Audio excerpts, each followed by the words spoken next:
All right, everyone. This is the rundown for the 30-point programming project for C++.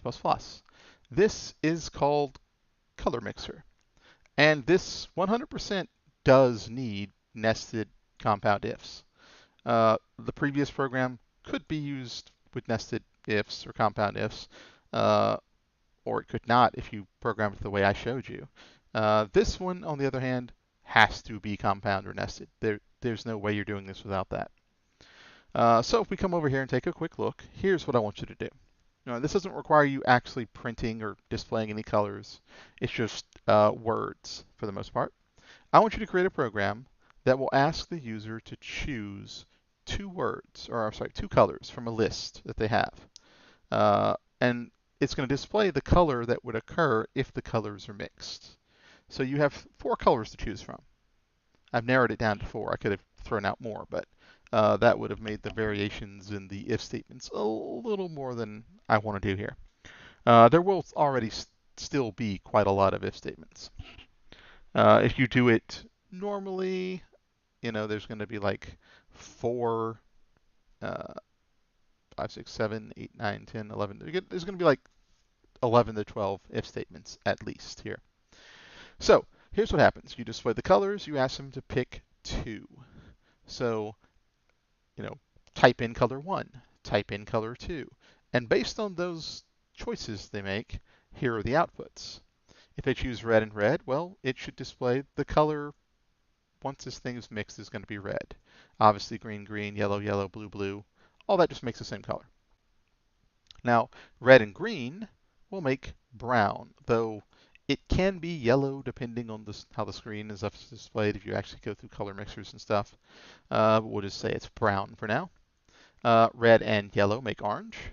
Red and blue make purple. Green and yellow, lime green. Green and blue, turquoise. And lastly, yellow and blue, green. And you may notice that, if we include these individuals here, we go down the list. Red actually has 4 items. Green has 3. Blue would have, I guess, technically, am I missing one? Blue and let's see here. We've already done at this point. Oh yeah, blue and yellow. Let's see here. I think I've missed that somewhere. Oh, I may have. Well, let's just say for the object of this program, let's see. Red plus blue, blue and yellow. Yeah, I did do blue and yellow. It's right here. It's just yellow and blue. Okay.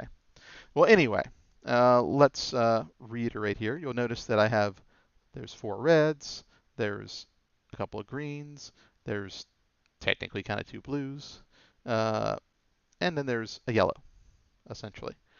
Now, whichever order I put this in, it should still output the same color. So you actually can have up to 20 something ifs depending on how you write this. If you do some clever compounding, it can be less. So if I say red and yellow and I get orange, if I say yellow and red, I still get orange, if you know what I'm talking about here. Red and blue is purple, but blue and red is also purple. So you're going to pick 2 colors, and whichever order, it doesn't really matter. You have to write an if to work for either order. So this is an example of what it would look like. Please choose 2 colors from the list below. We've got color 1, I typed in red. Color blue, I typed in blue. And it goes through the list of if statements, and it says the output color is purple. That's it. Now, let's say I choose a color that's not there. I list my colors. I say I want color 1 to be olive, color 2 to be red. One or more of your choices aren't in the list. That's all it's got to say. So I do have to have a condition for when I choose something that's not on my list. In other words, your else statement. All right. Now, for this little tip, you do not want to write if. It does and should be if, else if, all the way down your lists.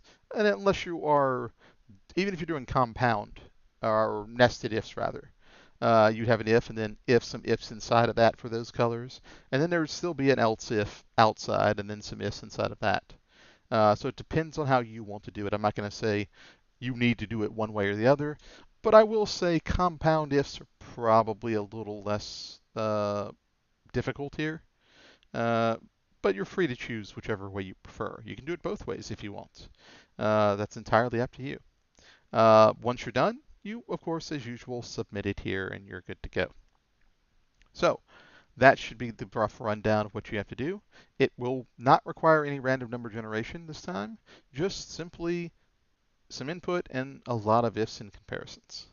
So if you have any questions or issues, feel free to let me know. Otherwise, good luck and do what you got to do.